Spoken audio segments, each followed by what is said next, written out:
Ma'am! Good evening. These are the evening office hours of Attorney Vince Davis, and we're going to be talking about tonight about pretrial motions. My name is Vince Davis, and I am licensed here in California, and I'm an expert in CPS cases.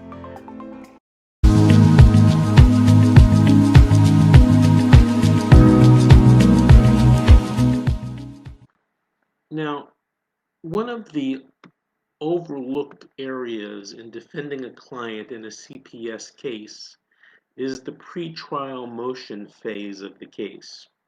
In a regular in a regular civil case, there's a lot of pretrial motions. There's the demurrer, there's the motion to strike, motion for judgment on the pleadings, motion for summary judgment, motion to compel certain types of discovery. Well, there's actually pretrial motions that can be filed in a juvenile dependency court. You just don't see it all the time.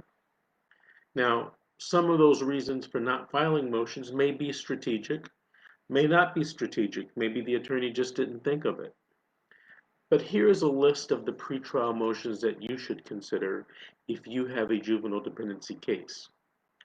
Number one, you should consider filing a demurrer to the petition that has been filed against you. Like in civil actions, a demurrer in a juvenile case tests the sufficiency of the allegations. You could get the certain allegations thrown out against you. Let me give you an example. I was once involved in a case where a parent was accused of sex abuse of a child. Now, in California, under Section Welfare and Institutions Code Section 300D, it defines what sex abuse is.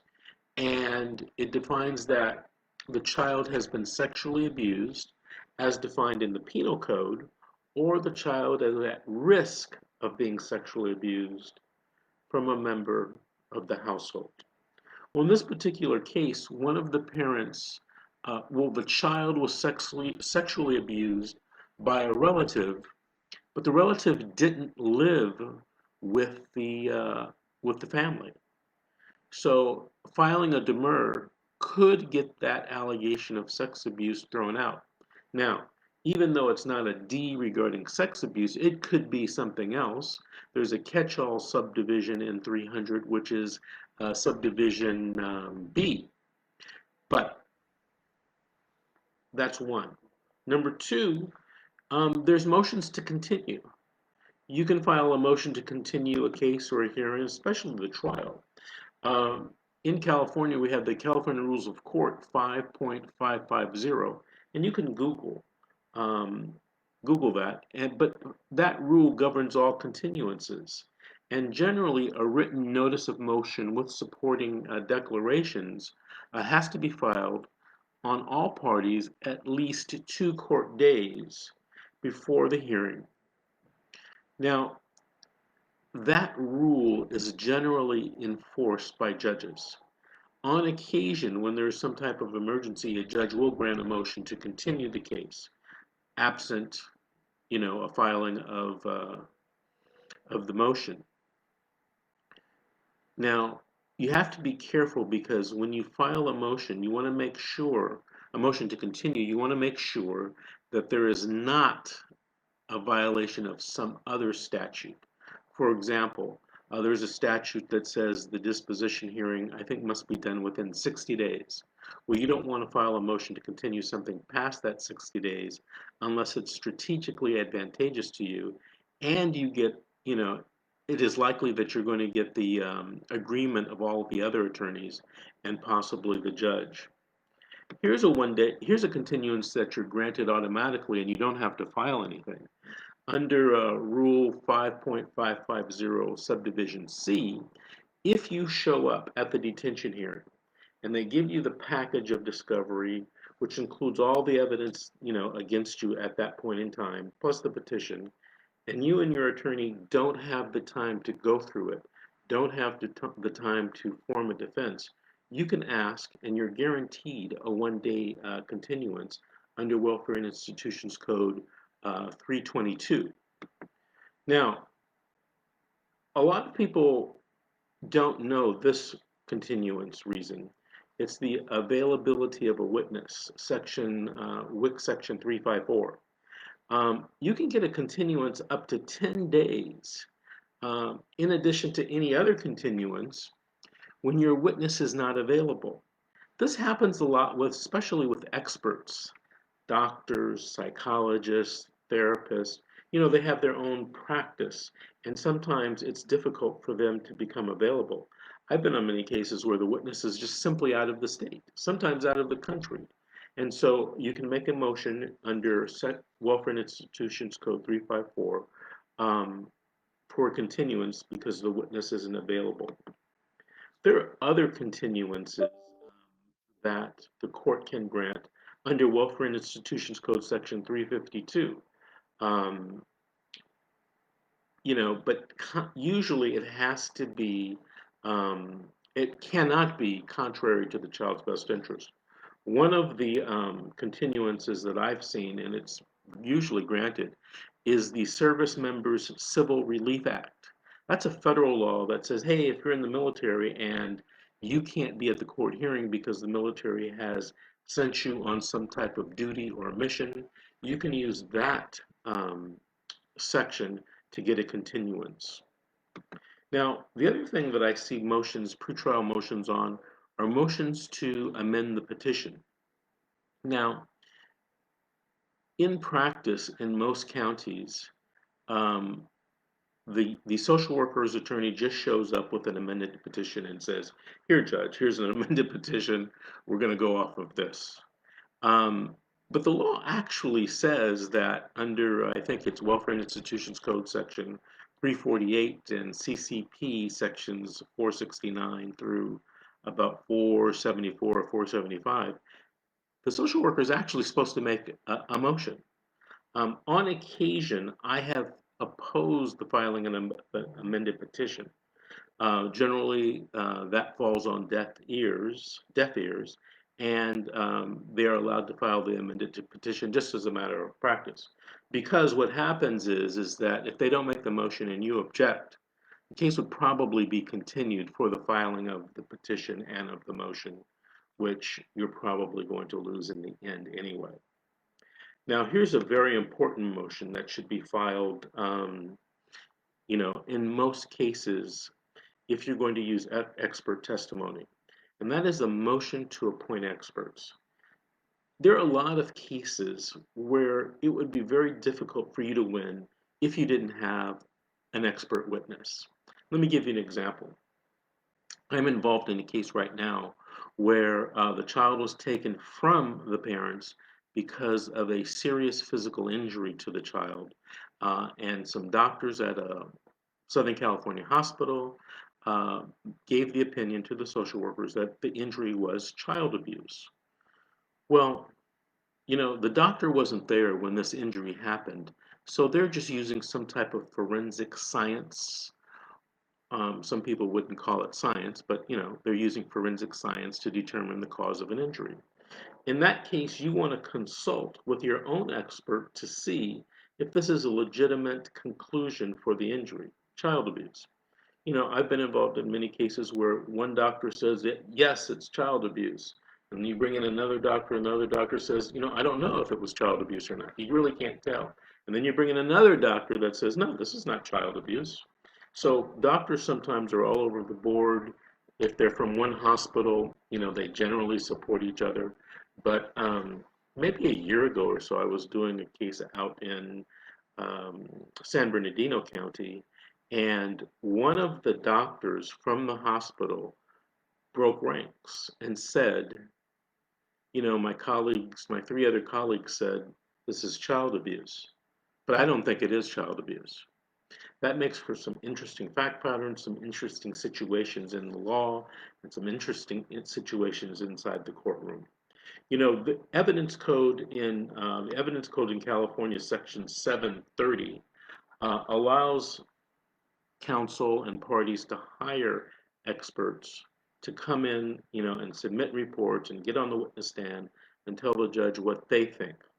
So those are expert testimony. And then during the case, for example, if you were ordered to take individual counseling or to do a psychological evaluation, those people that do that type of service are considered expert witnesses. You can move the court, file a motion with the court to have an expert appointed if you can't afford an expert.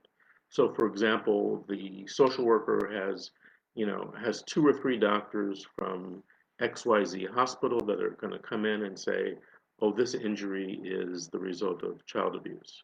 And if you're indigent and you have a court-appointed attorney, how are you going to hire an expert? So you can make a motion to have an expert appointed.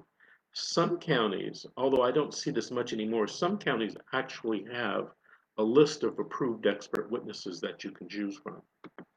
Another important pretrial motion that can and should be made where appropriate is the motion to change venue. Now, what does that mean? That means that the county social worker is filing the case in the wrong county. I just got a call just last week where this is an issue. The parents live in Los Angeles County, near the border of Ventura County. But the social workers in Ventura took the case and they filed the case in Ventura County. So in that type of situation, the parents and or their attorneys probably want file a motion to change venue if it's going to, advance their position. Now, one of my favorites is pretrial motions is the motion to suppress evidence. And you don't see this a lot because juvenile dependency law has a very relaxed evidentiary code or evidentiary rules because they're trying to protect the child. But you can file a motion to exclude evidence in juvenile court proceedings. In some matters, a warrant is required, a court order. Other areas are, social workers need to get a parent or a person's written permission in order to get their medical records. I see in a lot of cases therapist records or medical records are attached to the evidence, and I always ask my client, did you sign a release of information so that the social worker could get your medical records or your psychological records? And the answer invariably is no. In that particular case, federal law, privacy law, and state privacy law might be a weapon that you can use to exclude that type of evidence if it's not going to work for you. Earlier I mentioned the demurrer, and it's specifically talked about in a couple of cases. There is a case called In Re Fred J, 89 Calap 3rd 168, a 1979 case. There's also a case called In Re Alicia S, and In Re JT. There's also a case out of San Diego, which was one of my favorites, In Re Troy D, which gives you the right to file that type of challenge to the court or to the social worker's petition. Now here's one, and I'm involved in a lawsuit regarding this. Let's say you're a parent and you don't have the mental or emotional or psychological capacity to represent yourself inside the case. And as a matter of fact, the social worker alleges you can't take care of the child because you're psychologically or emotionally not capable of taking care of yourself or a child. And these cases really happen. Now, for a long time in Los Angeles County, and I find the practice varying in different respects from county to county, but in Los Angeles, they routinely gave you a guardian ad litem to make the decisions for you or to help make the decisions for you, and they gave you an attorney. All of a sudden, that practice changed. Not all of a sudden. Over the years, that practice changed. Someone once told me it was being done to save money. I don't know if that's true or not, but makes sense. Instead of having two attorneys, one attorney to represent you and one attorney to be your GAL to stand in your shoes to make the difference. You would want to have a GL appointed. So if you're an attorney for a person who's incapacitated, you might consider making that motion. And if you're that person or a relative of that person, you might consider asking the attorney or emailing the attorney to make that motion. All right, the last one I want to bring up is that in juvenile dependency cases, in a lot of counties like Los Angeles, San Francisco, Siskiyou, and Ventura, they do or provide for mediation in cases. So, there's a dispute, social worker is alleging, abuse, parent says, no, there's no abuse. Sometimes you can go to mediation and with a very experienced attorney or private judge, you can come to an agreement that's maybe satisfactory to both parties. Over the years in Los Angeles County, they used to have some really good mediators. And in fact, there's a gentleman or a company that does mediation for LA County right now. And in my opinion, my humble opinion, they're very good at resolving cases because sometimes you got to lean on the social workers and sometimes you got to lean on the parents to get an outcome that's good for both sides without having to spend time in the trial court doing these trials. So you can make a motion for mediation. I believe Welfare and Institutions Code Section 350A2 kind of promotes having a mediation program to solve problems. Under Los Angeles local rule or court rule, I think it's local rule 7.22 or 23, it talks about mediation programs. Well, those are just some and the major pretrial motions that you can make in a juvenile dependency case. You're probably watching this because you have a juvenile dependency case or you know someone that has a juvenile dependency case. Take a look at my website, fightchildprotectiveservices.com. Listen to my radio show, which is the name of this Facebook page, The Secret, How to Fight CPS and Win. That comes on Saturdays. It's live and in color on KABC Radio, 790 in the Southern California area. It's also streamed nationwide at kabc.com. Last Saturday, we had a number of callers from out of state. I think it was Texas, Oklahoma, I think maybe Utah, I think Washington.